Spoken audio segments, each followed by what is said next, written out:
आदित्यनाथ जी को भी इसके विषय में बताने का एक प्रयत्न करूंगा कि आपने इतने करोड़ों रुपए लगा के इस कुंड की आपने एक तरह से इसको रिनोवेट किया है, इसका उद्धार किया है, लेकिन उसके बावजूद भी इसमें आपका ये जितनी भी लक्ष्मी धनराशि आपने लगाई है पूरा का पूरा नाले में कन्वर्ट कर दिया गया है। ये आप जल देखिए। और आज से 1-1.5 महीना पहले यहाँ पर आई गई जो टीम आई थी, उन्होंने यहाँ पर इतनी बड़ी बड़ी मछलियों को दाना डाला है, भोजन डाला है, आटा डाला है, लेकिन आज अब इसकी स्थिति देखिए जरा। ये निरा आपका ये नाले का पानी है। ये तो ब्रज विकास तीर्थ में इस संज्ञान को उठाना पड़ेगा और शैलजाकांत मिश्रा जी को इससे अवगत कराना पड़ेगा, क्योंकि इस कुंड को तो एक तरह से मार दिया गया है। आपने देख लिया पूरी सिवर लाइन जो है पूरी खुली हुई है और सारा का सारा ये नाले का पानी है। अब ये कुंड कहाँ बच गया? अब तो ये नाले का पानी है निरा। और अगर इसको अगर आप सूंघेंगे ना तो पूरी नाले की स्मेल आपको मिलेगी आपको। तो आप सोचिए कि आप वृंदावन के साथ क्या कर रहे हैं आप। ये एक तरह से धोखा है, ये मर्यादा का एक तरह से दूषित कर दिया गया है मर्यादा को। तो जो भी इसका जिसके भी अंतर्गत ये सौबरी कुंड आता है उसको तो कुछ ना कुछ जवाबदेही तो देनी पड़ेगी। और इसको हम लोग योगी आदित्यनाथ जी के तक भी पहुंचाएंगे कि कुंडों में जो इतना करोड़ों रुपए आपने लगाया है उसका हाल क्या कर दिया गया है। आप सोचिए जरा। राधा वल्लभ श्री हरिवंश। आज हम लोग श्री वृंदावन धाम में सुंदरक गांव स्थित सौबरी आश्रम आए हुए हैं। और ये जो सौबरी कुंड आप देख रहे हैं, ये इसकी जो स्थिति है, आज से 1 महीना पहले हमारी टीम यहाँ पर आई थी मछलियों को दाना खिलाने, हंसों को दाना खिलाने, लेकिन आज 1 महीने के बाद हम लोग आ रहे हैं और इसका पूरा नज़ारा बदल चुका है। मथुरा वृंदावन जो प्राधिकरण है उसके अंतर्गत ये प्रोजेक्ट आता है और आप ये देख सकते हैं इस कुंड को पूरा का पूरा एक तरह से ख़त्म कर दिया गया है। ये सारा का सारा नाला छूटा हुआ है। आप ये देख रहे हैं, ये पूरा पूरा नाले का पानी, ये पूरा ये जो कुंड है अब ये नाले के पानी में बदल चुका है।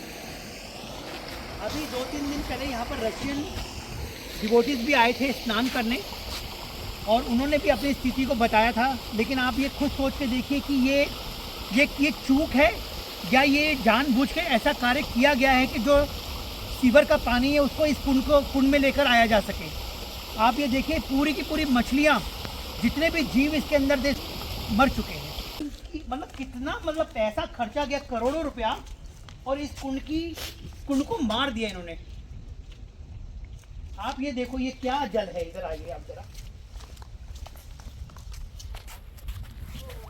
ओ भाई साहब, ये आप जल देखिए।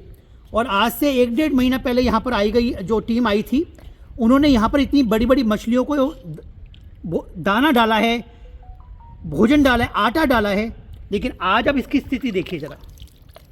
ये निरा आपका ये नाले का पानी है। ये तो ब्रज विकास तीर्थ में इस संज्ञान को उठाना पड़ेगा और शैलजाकांत मिश्रा जी को इससे अवगत कराना पड़ेगा जी। आप देखिए कितनी जगह, कितने एकड़ में करीब ये फैला हुआ है, आप देखिए ज़रा। लेकिन इसकी क्या महत्व था इसका, और आज क्या इसकी स्थिति कर दी आप देखिए ज़रा। इसको इतना करोड़ रुपया लगा के इसको नाले में तब्दील कर दिया गया है। तो अब ये नाला है, अब कौन नहीं बचा है ये। तो कोई भी यहाँ पर डिवोटी परिवार यहाँ पर अगर कोई नहाने के लिए आता है तो वो कृपया करके इसमें ना जाए, क्योंकि ये एक तरह से बहुत ही दूषित जल है और इससे आपके स्वास्थ्य को बहुत हानि हो सकती है। कोई भी इसके अंतर्गत स्नान करने ना जाए। राधा वल्लभ श्री हरिवंश। यहाँ पर कुछ लोग साधक के रूप में यहाँ पर रहते भी हैं और अगर उनसे अगर इसके विषय में अगर पूछो तो उनको दुख जरूर है कि यहाँ पर इतने जीवों की एक तरह से हत्या की गई है, लेकिन कोई भी कैमरे पे आके बोलना नहीं चाहता है, क्योंकि उनको लगता है अगर कैमरे पे आएंगे तो उनके साथ कुछ गलत कर दिया जाएगा या उनको यहाँ से हटा दिया जाएगा, जबकि ऐसा कुछ भी नहीं होता है। जो चीज़ गलत है, वृंदावन की धाम की मर्यादा के विरुद्ध है, तो वो विरुद्ध है। आप इसको कहीं से भी जस्टिफाई नहीं कर सकते हैं कि अगर इतनी मछलियाँ, इतने कछुए, इतने जीवों को अगर नुकसान हुआ है तो उसके पीछे कोई दिक्कत नहीं होगी। क्यों नहीं होगी दिक्कत? तो आपने इतना पैसा खर्चा क्यों है यहाँ पर? फिर आपने इसको नाले में ही कन्वर्ट करते, किसी ने बोला है पीछे एक केमिकल फैक्ट्री लगी हुई है, उसका वेस्ट उसके थ्रू आता है, आप वो देख सकते हैं, वहाँ से वो वेस्ट का पानी पूरा अंदर आता है और यहाँ पर ये जो सीवर है ये पूरा का पूरा इससे जल जाकर यमुना जी में मिलता है। अब आप सोच के देखिए, अगर ये गंदा पानी अगर यमुना जी में जाएगा तो यमुना रसरानी का क्या हाल होगा, आप खुद सोच के देख सकते हैं। तो ये बहुत ही एक तरह से ये गरिमा का नुकसान है वृंदावन की। तो जितना भी जो भी प्रशासन, इवन मुख्यमंत्री, मैं योगी आदित्यनाथ जी को भी इसके विषय में बताने का एक प्रयत्न करूंगा कि आपने इतने करोड़ों रुपया लगा के इस कुंड की आपने एक तरह से इसको रिनोवेट किया है, इसका उद्धार किया है, लेकिन उसके बावजूद भी ये इस पर आपका ये जितनी भी लक्ष्मी धनराशि आपने लगाई है पूरा का पूरा नाले में कन्वर्ट कर दिया गया है। तो ये पूरा नाला ही है, इस नाले के अलावा ये कुछ भी नहीं है। कोई भी प्रशासन का अधिकारी अगर आके इसमें आचमन करे तो बात हो गई। कुंड का मतलब होता है कि एक ऐसी व्यवस्था जहाँ पर कोई आके अपना आचमन करे, स्नान करे। आप ये पानी को अपने हाथ में भी नहीं रख पाएंगे। तो आप देख लीजिए कि क्या कर सकते हैं। तो जो भी प्रशासन अधिकारी जिसके अंतर्गत ये प्रोजेक्ट आता है सौबरी आश्रम का, ये सौबरी वन का, तो उसको थोड़ा सा इस पे अपनी बात को रखनी पड़ेगी। राधा वल्लभ श्री हरि। क्या आप भी वृंदावन का हित चाहते हो तो चैनल को लाइक कीजिए, कमेंट कीजिए, शेयर कीजिए और चैनल को सब्सक्राइब करना ना भूलिएगा।